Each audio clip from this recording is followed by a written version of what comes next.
everybody, it's Cheyenne with Wisewood Apothecary. I am out at the beautiful Bragg Creek and I am checking out all the Labrador tea for you today. Thanks so much for tuning in to another introduction video on Labrador tea is what we're studying this month. So I wanted to get out into the woods to show you what kind of ecosystem you can find it in and kind of how to spot it and make sure that you have it and not a look-alike. And then I will also go over some of the regular uses for it. So I am sitting right beside an awesome patch of Labrador tea here. One of the things that is notable about it is that it is actually an evergreen, so it should stay green all year long. When you flip up the leaf, you should see kind of either a fuzzy white-ish cream color or into a yellowy kind of orange color, sometimes even a brown fuzz on the underside. So it should be kind of a cream color into more an orange, maybe sometimes into a kind of a brownish red. But it should always have this kind of fuzz on the underside, and that is how you for sure know that you have Labrador tea. Another characteristic of it is if you look at it, it kind of, all the leaves have a point at the top and they kind of flow down the stem. If you kind of look at all of these guys, they're all doing that. Labrador tea was often a staple in diets, especially in the northern parts of Canada and even on the east coast, because it's an evergreen. So it is always there and it's always available. It was a frequently found in kitchens to be used as tea or spice. If you are a part of the Herb of the Month Club, you will know that I hand out recipes every month, and this month we are doing Labrador tea finishing salts to add onto meats and roasted veggies and things like that at the end of cooking. And we also did a Labrador iced tea recipe, which is phenomenal. So if you want more information on that, contact me and I'll get that to you. So one of the things to think of with Labrador tea is that it actually grows in a pretty sensitive ecosystem. So if we kind of look around me right now, we've got lots of moss, some trees, tons of lichens all over the place, and this is exactly the type of ecosystem it wants. So it grows in part shade here, so it doesn't get a whole lot of sun, but it can tolerate a bit more sun if that's the area it's growing in. It is a healthy part of a good functioning bog system or wetland type of ecosystem. So I am actually kind of against harvesting it unless you have a specific purpose for it. For instance, if you're surviving in the woods and you need a nice warm beverage to keep you warm through the winter, or you need a morale booster for some kind of nice spice in your food, that would be a little bit more appropriate. Because Labrador tea is quite trendy right now, everybody's kind of flocking to these sensitive ecosystems and trampling them and getting lots of tea from these plants, which is fine in theory, but if you're not practicing ethical harvesting and not thinking about sustainability, then you are damaging the ecosystem.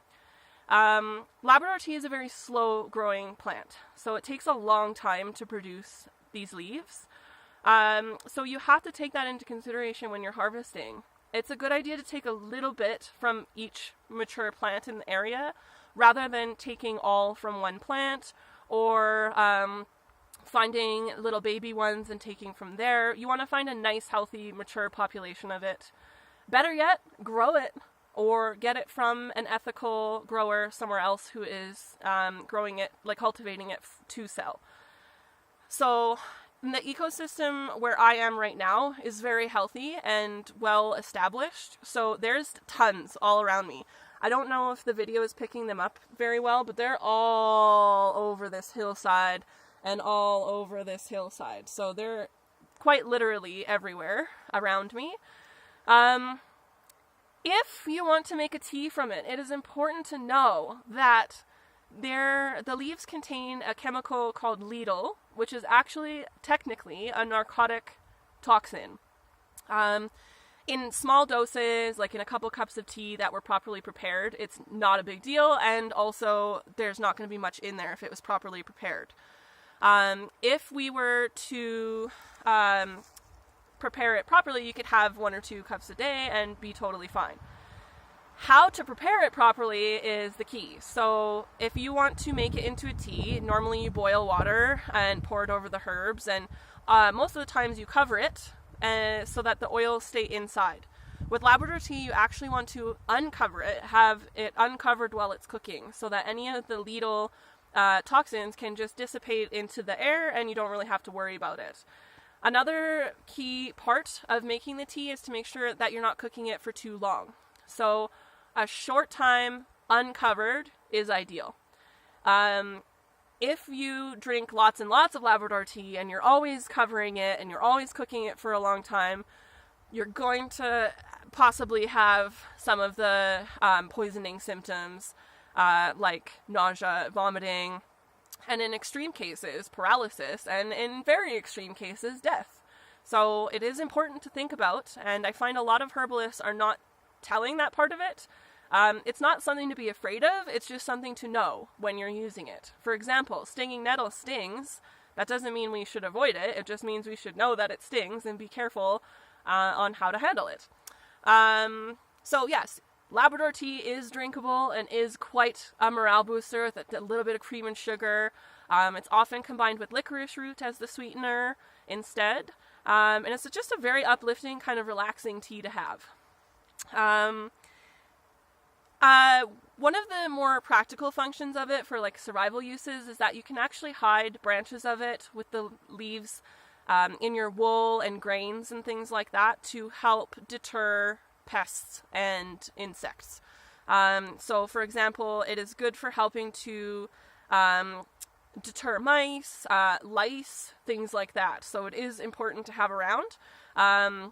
A lot of people always worry about big predators like cougars and bears in the woods, which, yes, you absolutely should be concerned about making sure you're not interrupting them and things like that. But actually, one of the biggest pests in the woods is mice. If you have food in your pocket and you take your coat into your tent, you may have a mouse eating through your pocket in the middle of the night.